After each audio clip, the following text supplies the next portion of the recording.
Watch my face, I see it in your eyes. I love when you smile. You tease and I try, but we're apart again. Hey guys, it's Daniel or Dan J, and today I'm going to be talking about Anki. So I've made a few videos on Anki before this. I made one on how I use Anki, and I also made a video when I talked about how it was one of the most useful apps to me. But today I'm going to be talking about my experience with Anki over the last 366 days, or technically 370.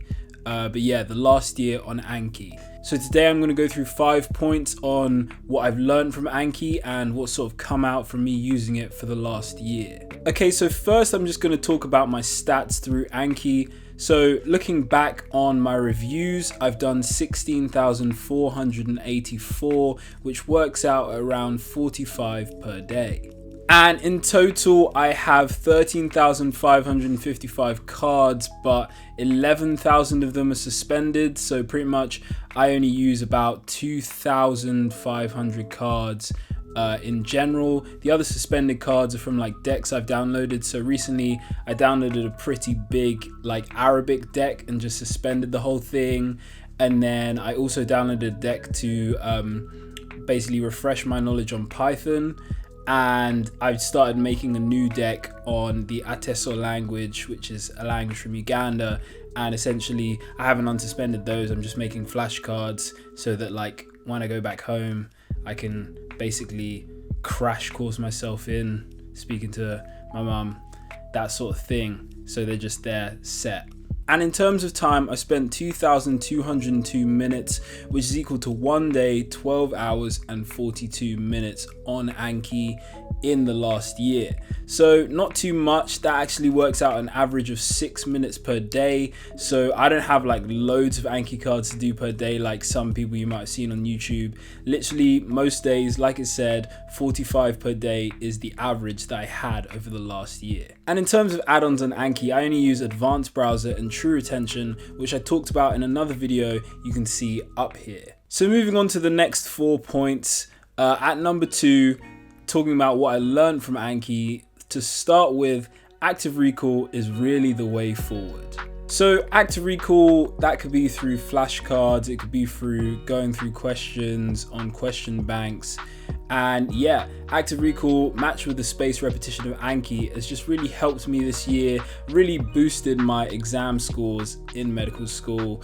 And I think it's helped me to retain more words in the languages that I learn. So I don't really have too many flashcards in French, Spanish and Japanese, but learning words in Arabic and being able to push sentences together using flashcards has been really useful as well. It's also really easy to get your Anki cards done, whether you have, I don't know, 200 to do a day or you have 45 like me. 45 cards per day average me 6 minutes. So if you have a manageable amount up to like 200 a day or even a higher amount than that, obviously if you start by getting a deck and then just trying to do like 500 a day or something, you're gonna just burn out, you're gonna be stressed and be like, Anki actually doesn't really work for me.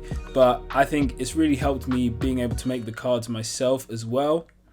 I know a lot of people like the downloaded decks and they are good as well for some things, but you need to know how to use them. And that brings me on to my next point of less is more.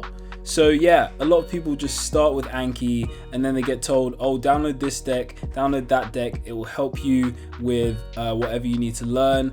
And then people don't really know what they're doing with the decks. So essentially they just end up having too much work to do in that one day, and then they're just like, Anki doesn't really work, it sucks. And that's the sort of thing that comes with Anki. It's one of those things where you need to discover it in your own time and be like, actually this is pretty great. Otherwise you'll just think it sucks and you'll think that whatever you're doing is better, because realistically it probably is better for you at that moment in time. And moving on from that less is more side, my next point is learn before you flashcard. So yeah, there are a lot of shared decks on Anki which you can download easily. Literally takes 5 minutes. You see the deck. There's a lot of YouTube videos out there which tell you, oh, download this deck, download that deck. It's going to help you so much in the long run. Things like that. But if you don't know the stuff in the flashcards, it will just be such a chore for you to work through those decks. No matter how much you suspend and unsuspend, you'll just be like, what is this? How do I even apply this knowledge? It's just a random fact to me, so it's not really going to be retained as well. So a good way to do it is when you learn a certain thing, you can unsuspend the flashcards which are related to that thing. So I do that when I'm learning Arabic now. If I learn a certain word on something like Duolingo, I'll just unsuspend the flashcard of that word or of that phrase, and then I can put it into Anki, and that'll give me a good spaced repetition on that certain thing. And finally, a point that I've touched on throughout this video is you have to find your own way. So Anki is the way. I want to say that this is the way, but it's not the way for everyone. It's not everyone's cup of tea. It's not gonna work for everyone in every situation, because of the fact that most people, when they start out of Anki, have just heard of it as like this miracle program, but they don't really know how it works. And without that knowledge, it can just seem like daunting and intimidating, and then you basically brush it off to the side and you'll never really engage with it. But when you need Anki the most, you'll use it and it will be good for you. So yeah, when you start to use Anki, make sure you have the knowledge, the education. When I started, one of my friends had already been using it for a couple weeks, and essentially I just took that sort of knowledge he gave me about like a basic knowledge on Anki, on how to use it. I was using the Google Sheets method from an Ali Abdaal video, and it was a very easy switch between Google Sheets and Anki, and it just sort of made my life easier that way. It came at a time when I sort of needed a solution to the Google Sheets method becoming very boring to do. So yeah, thank you for watching this video. That is my experience with Anki over the last year. I hope you enjoy this sort of content, and if you do, leave a like, share this with any of your friends who you think might be interested in it, and hit subscribe. We're almost at 300 subscribers. And yeah, my new single comes out on Friday. Go pre-save that with the first link in the description, and I will talk to you in the next video.